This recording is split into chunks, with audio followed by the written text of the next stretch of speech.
and welcome to Camel Call Friday with Evan Budrovich, the social media coordinator, content creator for the entire university.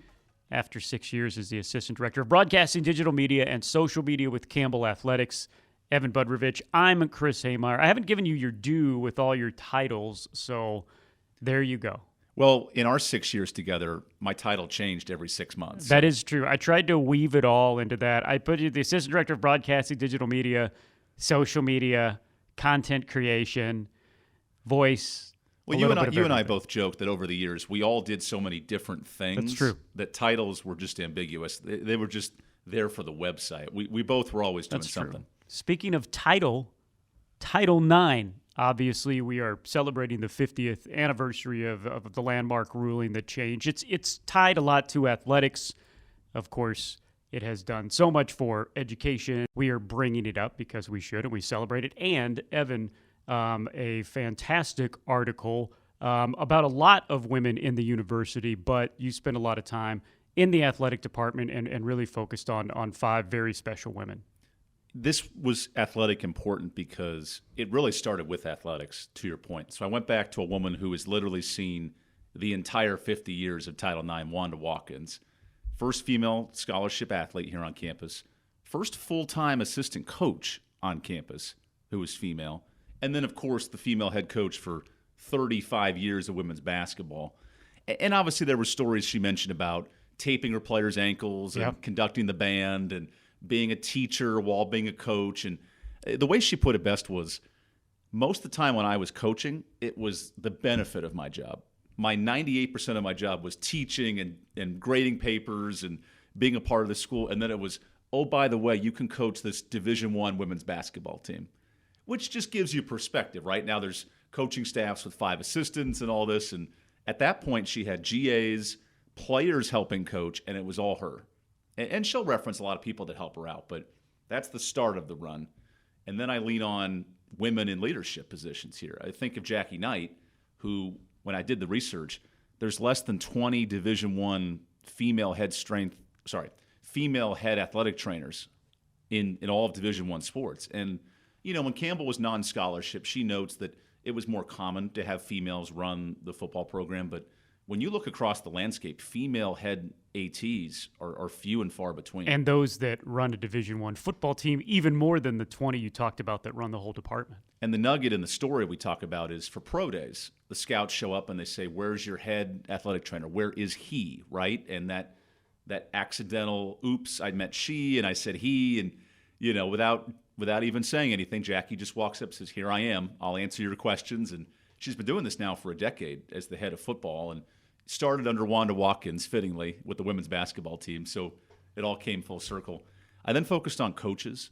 Don Easley, at the time, with Sharonda McDonald-Kelly leaving and Coach Prater coming for softball, she was the lone female coach on campus, head coach. And getting her perspective on being a mom and a coach was really neat. Dawn has 3 kids. And in 21, so last spring, she delivered baby Riley during the season. And I see you laughing, Chris, because for folks who don't know, she missed 1 week, came back, missed 1 game, came back the next weekend and coached her team. Now, she was drugged up and, you know, she even notes, hey, I went to practice for an hour or 2 here and had my assistants run the show for most of the time. But she wanted to prove to her players you could be a mom and a coach. And in that sport that doesn't have the big spending and the big budgets, it's hard to do both. And for her to have her kids get dropped off at the football field every day with the bus, and then she drops them off at school and then runs practice and has to leave practice, take her kids to the doctor or something, like, that's incredible. Yeah. The fact that she did that during the season, again, it's like, okay, who's going to be the acting head coach today? Oh, no, Dawn is on the sidelines. What? Wait a second. And we roll our eyes because the baseball staff has a kid every year, right? So paternity leave is, oh, Justin Hare's gone for a night. Yeah. Lindsay had their 4th kid 2 years ago, and he comes back the next day. Well, you know, biologically speaking, there's a lot that goes into it. But, Chris, you had twins, you know, and you were back a week later for a football game because I was at a bachelor party. So thank you for that. But, you know, your wife had to be in the hospital for a month. Yeah. It's a whole experience for women that just coaches on the men's side don't experience. Yeah, it's amazing. And then, you know, working moms, period, no matter what. But in the season, just it's awesome that you focus on that because, again, that's a story that I tell people, and they're like, wait a second, what? I mean, she is people that know Coach Easley and who she is, just amazing and a hard worker. We finished it off with Rachel Pike, who's one of the strength coaches on the female side, which is rare. There's just one at Campbell right now. There's some GAs and things like that, but you talk about athletic training being male dominated at the top. Strength and conditioning is 98% that way. And Rachel just said, I want to prove that I can be a head strength coach for football, for any sport. Right now she works with tennis and some of the golf teams and a bunch of Olympic sports, but she kind of wants to break those barriers that we just don't talk about anymore. And then I finished with a former player in Shelby Dankert, who is now in the business staff with Hannah Bazemore, handles a lot of the budgets and big purchases and our Under Armour swag, all the different behind-the-scenes things you don't see, along with game operations. So getting her perspective was pretty neat, too. Yeah, and it's amazing. And our entire athletic department being led by Hannah Bazemore, who is 37 years old. That period is amazing and rare, but a 37-year-old woman running an entire athletic department, just another groundbreaking thing that we're seeing here. And again, all of this unthinkable, unfortunately, 50, 60 years ago, and now with Title IX. And look, there is still a long way to go, and there is still many things that have to happen to get things equal. And I'm just talking that from a man's perspective. I know there's a lot more to it, but wow, what a 50 years it's been. And here at Campbell, it's great that you shine a light on so many special women doing so many special things. And all 5 women, in conclusion, they said, we don't hire to check a box, to bring in diversity. We want to hire the best candidate.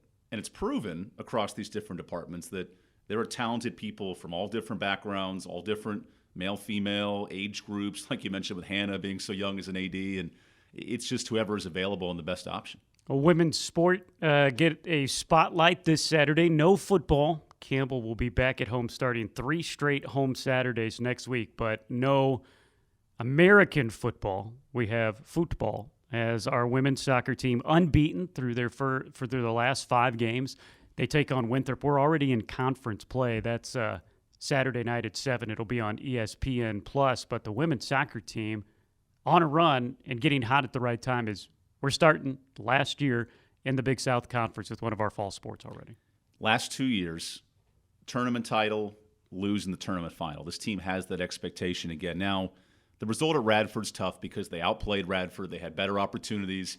You give up a fluke goal in the second half and you finish 1-1. That happens all the time.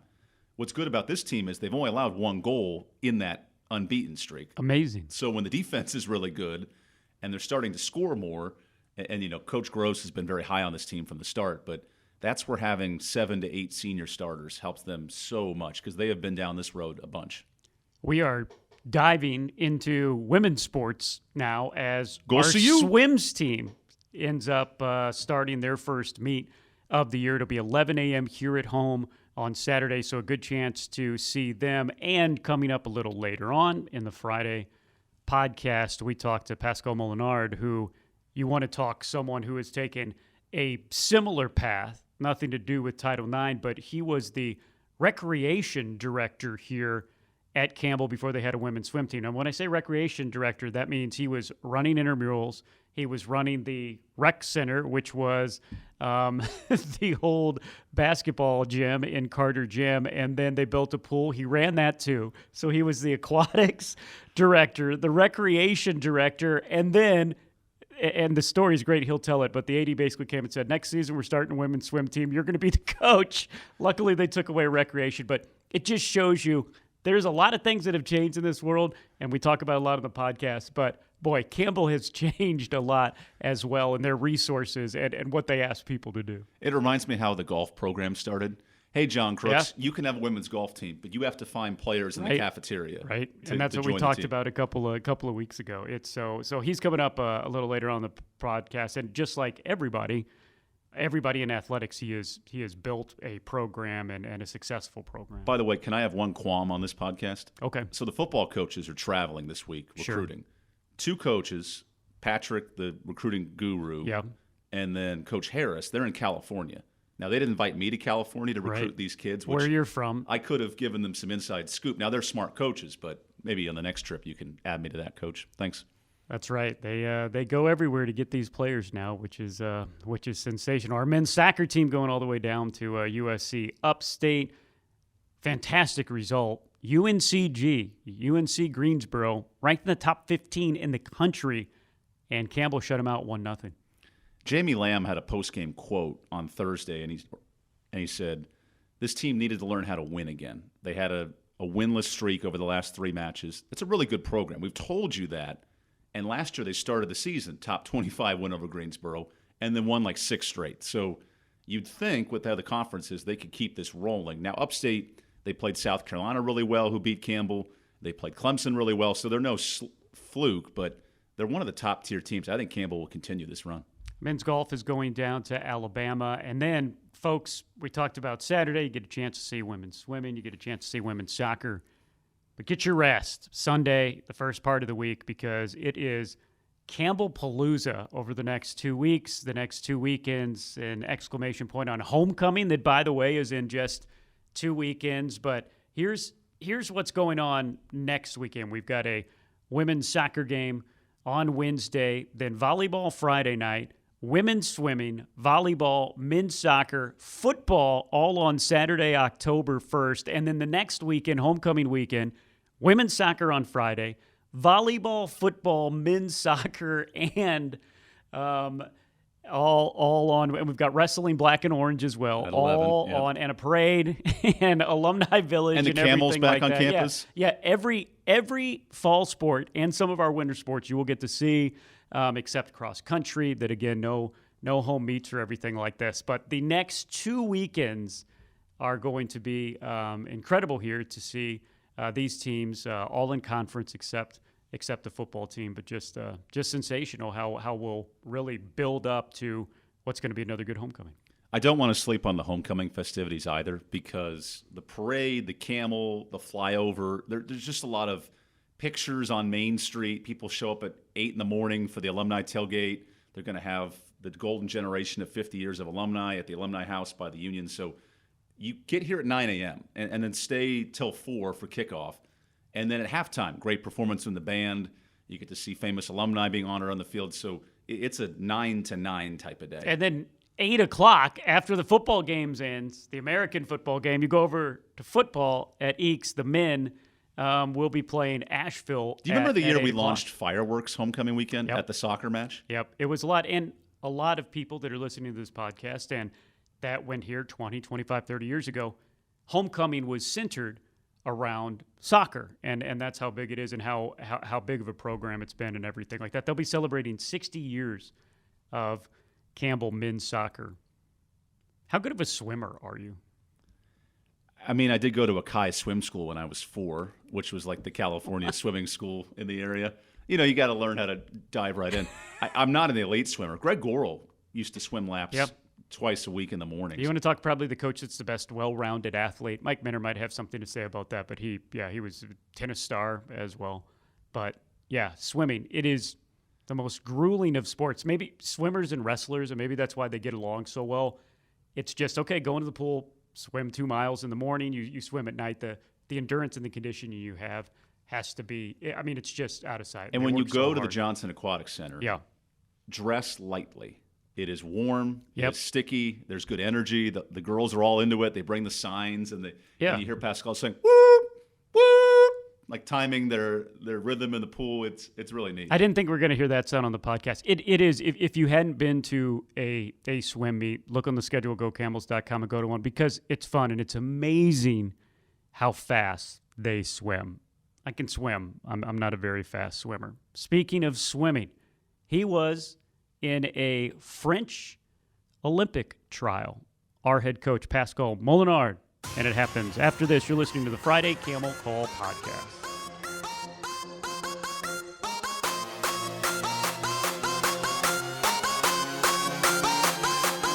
Planning a tailgate? Then it's Bo time. Bojangles has everything you need for the perfect tailgate, no matter how many fans you're trying to feed. There's the original tailgate, the super tailgate, and for a really big crowd, the jumbo tailgate special. And if you like your chicken off the bone, choose the Supreme's Tailgate Special that includes 12 perfectly seasoned tenderloin fillets. So grab the tickets, get that Bojangles Tailgate Special, and go! It's Bo time! They say a camel never gets lost in the desert. It always knows where to find something to eat and drink. With this in mind, join other Fighting Camel fans at the Kicking Camel Grill for exciting game day parties. Help cheer our team on to victory while watching the games on one of 10 televisions. Try some of the Camel's mouth-watering buffalo wings, a 12-taco platter, or North Carolina's own Bright Leaf hot dogs. The Kicking Camel Grill, your oasis for great food and beverage.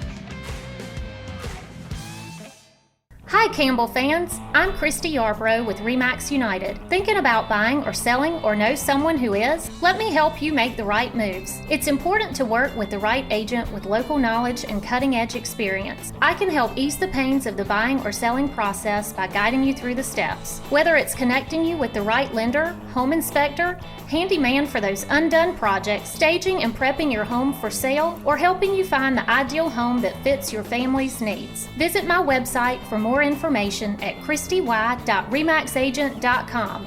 Go Camels!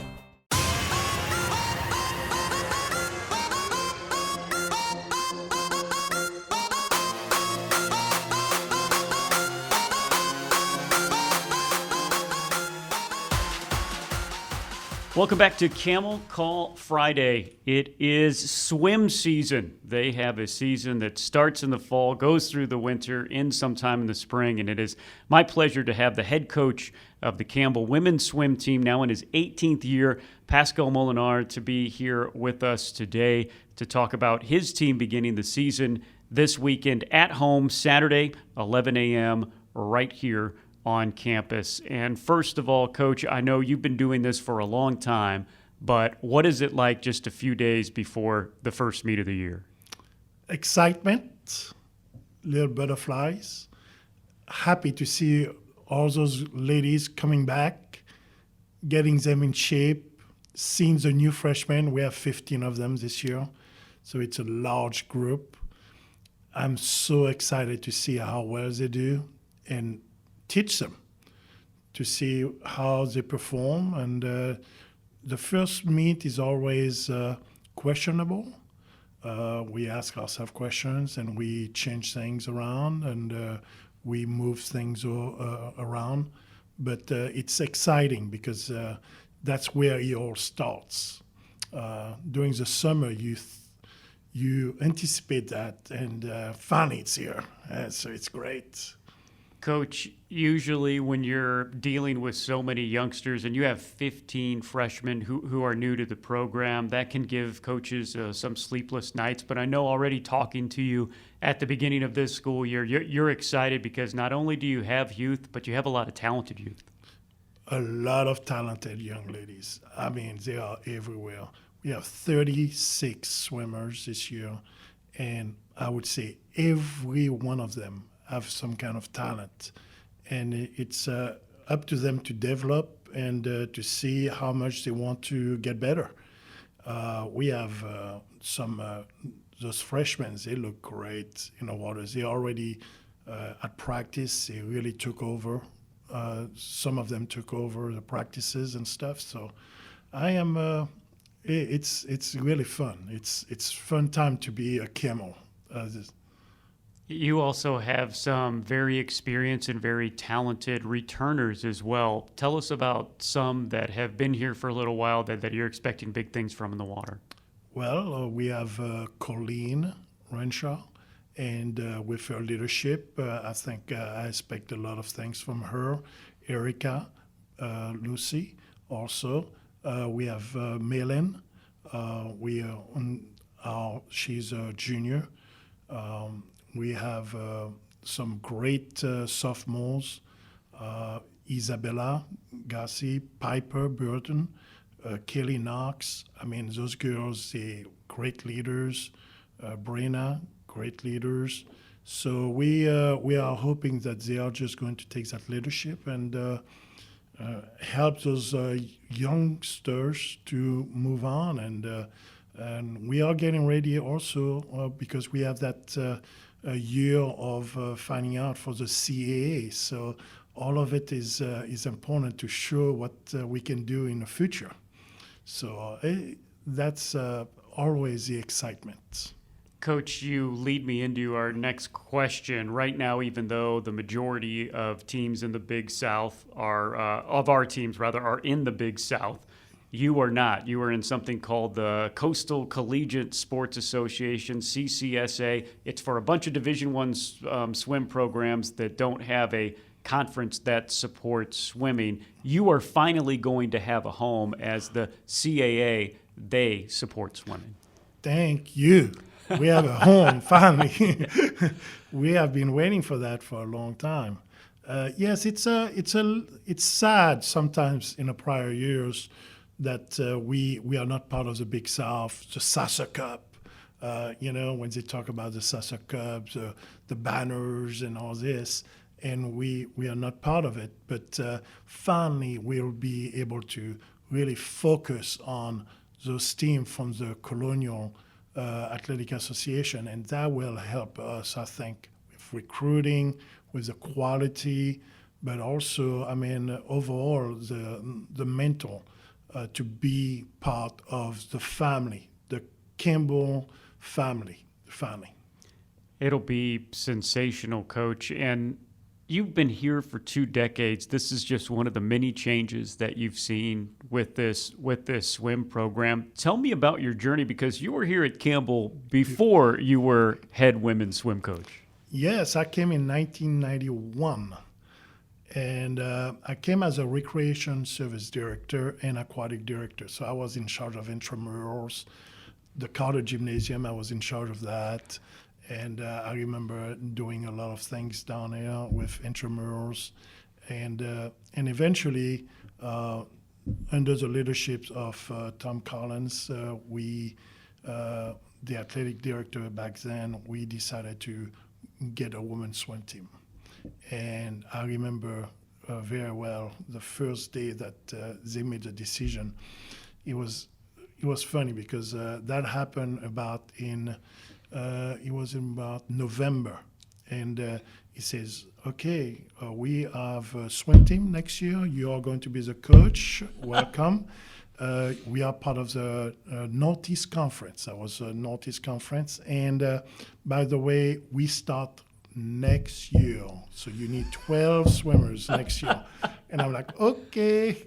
And it started from there. I mean, really, basically a few girls, just 12 on the roster, beg some girls to stay and just swim and learn how to swim. And we got better and better and better and better. And so it's like a big snowball. And now we have this great team. So I'm very proud of what Campbell has done. Well, and what an accomplishment. You were starting a Division I program from scratch. What were those early days like? And to knowing Campbell back then, you probably still had to do your full-time job as well, didn't you? Oh, yes. Well, in 2004, 2005, I did intramurals. I did swim. I taught. I was teaching classes as well. But, we did a lot, and I was very busy. And eventually, we took away some things. I stopped being the recreation director to just the aquatic director and swim coach, and just teaching instead of 4 classes a semester, teaching 2 classes a semester. Which you still do now, I correct? still do now, Yeah. Yes. I enjoy teaching. It's fun. In the early days, it takes a lot of faith for a student athlete to come to a place that doesn't have a tradition. How did you get those early student athletes to join you, and how fondly do you remember what they did for you in this place? Well, we had a lot of young ladies that were students already at Campbell, and they used to work for me as lifeguards, and they wanted to swim. So we helped them integrate into the women's swim team. So some of them, like I remember a lady named Tina Vinanova from Hungary, and she was a student. She was in part of the business school, And she swam for just 1 year. She was a senior, and she swam for 1 year. And she's a lawyer now in California. I mean, we had several of those wonderful ladies, but they just wanted to be part of something. Actually, if you go to the old library or bookstores, the old bookstore, and there's a poster on when you walk up the stairs, there's a poster, and there's 5 ladies in the water, just like this. And those were the first 5 in December, January, February that I started the swim team with. And then we just got a few recruit freshmen coming on for the first year, really. So it was exciting back then. And now you have been building a swim program that really, in my eyes, keeps getting better every year. It seems like, you know, your school records are just made to be broken till the next really good freshman and sophomore comes. When you think about what your team is now, it's light years away from where you were, isn't it? Oh yes, I would have never imagined how good or how many girls would be interested. It's just. It surprised me, but also Campbell is such a good place. I know we can do it. It's just like, when could we do it? And we had all the tools. Like we never shy of competition. Even from day one, if you look at the competition, even when we have basically 12 swimmers, anybody that wanted to swim us, we went, we challenged. So we continue with that standard of challenging the girls, never going down our standards, keep getting better. And hopefully when you build it, it'll come. And that's what we have done. People who are maybe listening to you for the first time know that you're not from Harnett County by your accent. You have an unbelievable background growing up in the island of Martinique in the Caribbean. Tell me what it was like growing up at a place that is a vacation destination for most. Well, when you live there, it's not a vacation. It was hard work. I was I would say very involved with my swimming, and in Martinique, school is so important that I could not put as many hours in the water that I could to become what I wanted to become. So my parents gave me 2 options. They either said, well, you can go to France to a special program, or we can try Fort Lauderdale, where I knew the coach. That was Jack Nelson back then. And you can try either way. If you don't like it, we can go and decide. So I said, I want to try the U.S. So they just flew. We flew to the U.S. and Jack Nelson right there. That was back then. That was a Fort Lauderdale swim team. He was great because he had a program for foreigners. Like they had an apartment. They had like somebody in charge to take care of us, to drive us to practice and all this stuff. And that's how I started. I went to a special school in Fort Lauderdale and did. But in Martinique, I could swim only once a day, late in the evening. It gets dark very easily in the islands. At 6 p.m. it gets dark. Yeah. So I had to do a lot of homework and everything. So it was challenging, but it was really fun life. I mean, really, water was my life. Yeah. Not just swimming, but I mean, water polo, sailing, scuba diving, spearfishing. I mean, water skiing, everything with water. It was always there on the top of the list. But Florida, when I decided to come to Florida, swimming became my life. And I took it. And I liked it. It was very difficult, very, very difficult. I mean, I was about a junior in high school, all by myself with some foreigners from Spain that were already college students working for the Olympics. So I was the youngest one, and I just had to learn the language. And you've learned it quite well, and your swim career, not only swimming in college, but also too, you qualified for the French Olympic trials. Yeah. That had to be quite a moment. It was great. It was really. I mean, I don't regret anything because things happen for a reason. But I think it was the best time. I learned a lot, and what I can do is pass on what I learned. Now, there's some rules that changed back then. I mean, you talk about it was 1984 Olympics. There's a lot of rules. There's a lot of things that change, but still, I can talk to a few swimmers about how to handle themselves if they want to go to the Olympic trial. I remember we had our young Canadian swimmer, Heidi Shadow. She made the Olympic trial for Canada, and I was able to help her to try to guide her and with that. And she did. She was very successful as a college swimmer, and to go to the Olympic trial in Canada. That was very nice. That was very good.